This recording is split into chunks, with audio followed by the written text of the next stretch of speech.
Hey, salut à tous. Je suis vraiment désolé pour le retard que j'ai pris par rapport aux analyses de bande-annonce, mais il m'était totalement impossible d'enregistrer 2 vidéos la semaine dernière. Je me rattrape, ou du moins je commence à me rattraper, aujourd'hui avec l'analyse du tout premier trailer de X-Men Apocalypse, 8e opus de cette saga qui existe depuis maintenant 15 ans. Comme toutes mes analyses, celle-ci peut contenir d'éventuels spoilers sur le futur film, si mes théories se confirment, ce qui n'est bien évidemment pas toujours le cas. Mais bon, ça reste possible. Everything they've built will fall! And from the ashes of their world, we'll build a better one!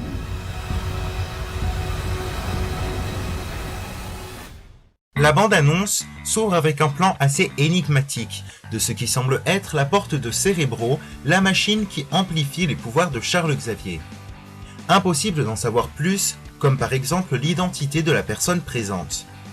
On passe immédiatement à des visions apocalyptiques que perçoit Jean Grey, possiblement la personne visible juste avant. En tout cas, les hiéroglyphes qu'elle voit nous permettent de faire le lien avec Apocalypse, dont nous parlerons juste un petit peu plus tard.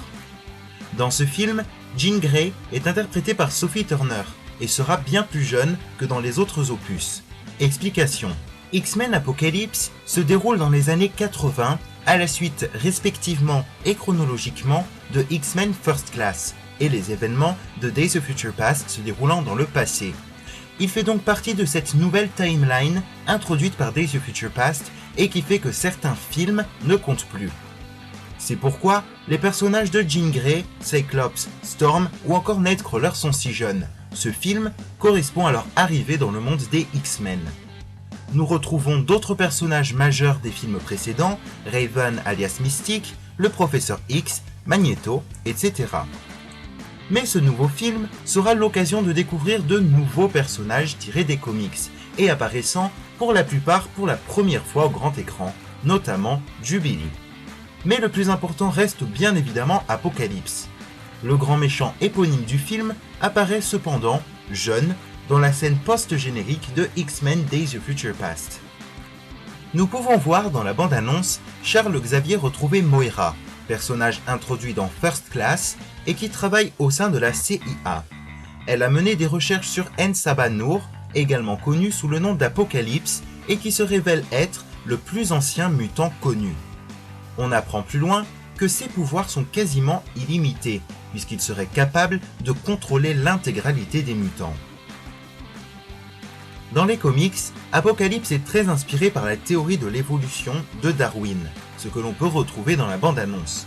Il est persuadé que seuls les plus forts des mutants méritent d'exister.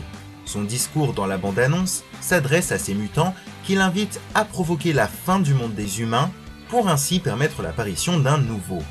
Ce discours leur semble transmis au travers de Cérébro, et l'on peut donc le rapprocher de certains autres plans de la bande-annonce.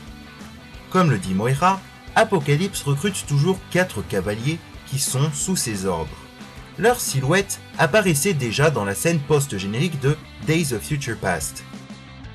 Dans ce nouveau film, Apocalypse va recruter 4 nouveaux mutants pour remplir ses rôles: Magneto, Storm, Archangel et Psylocke. On connaît déjà bien Magneto, mais un peu moins le passé de Storm. L'histoire de la jeune orpheline vivant au Caire en Égypte sera donc révélée dans ce film.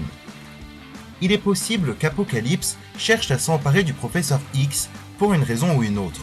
En tout cas, leur confrontation où Apocalypse prend le dessus en grandissant est probablement une simple image d'un combat mental entre eux, puisque Charles ne semble pas avoir besoin de fauteuil pour se déplacer. A noter que dans tous les films X-Men, les pouvoirs de Charles Xavier, qui sont beaucoup trop puissants et régleraient l'intrigue trop facilement, sont toujours réduits, limités d'une façon ou d'une autre. S'il est vrai qu'Apocalypse s'empare de lui, il est possible que l'expérience provoque sa perte de cheveux, teasée à la fin du trailer, mais ce ne sont là que des hypothèses. Passons au problème que j'ai eu avec la bande-annonce, car même si elle est à la hauteur des autres blockbusters de l'année prochaine, il y a des problèmes, du moins quelques-uns. Tout d'abord, Jennifer Lawrence. Attention, j'aime beaucoup l'actrice, mais elle me semble trop mise en avant dans ce trailer, où Raven s'apparente davantage à Katniss Everdeen de Hunger Games qu'à Mystique. Et c'est ce personnage emblématique de la saga que j'espère voir.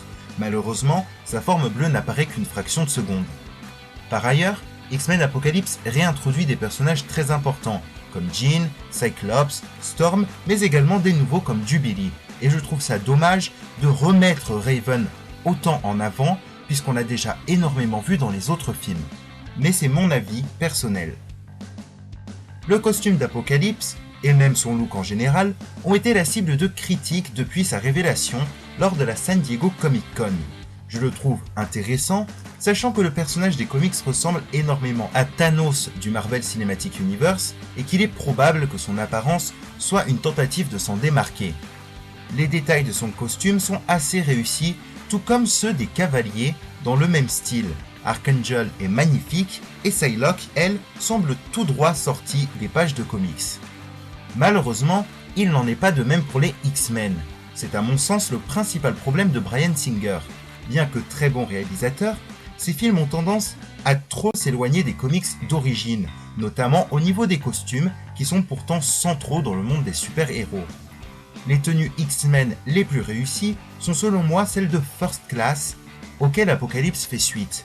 Je trouve dommage de ne pas les conserver, mais surtout de ne pas jouer avec le contexte des années 80, connu justement pour leur liberté dans la mode. Après, il est vrai que le choix des costumes armure est justifié, puisque les X-Men sont en guerre dans ce film. Globalement, Apocalypse s'annonce comme un nouvel opus solide dans la saga X-Men. Espérons qu'il sera à la hauteur de nos attentes et qu'il fera mieux que la dernière adaptation d'une propriété Marvel par 20th Century Fox. Si vous avez aimé cette vidéo, je vous conseille celle-ci, et si jamais vous pensez à quelque chose que j'aurais oublié dans mon analyse, n'hésitez pas à laisser un commentaire pour me le signaler. A bientôt sur Night Owl.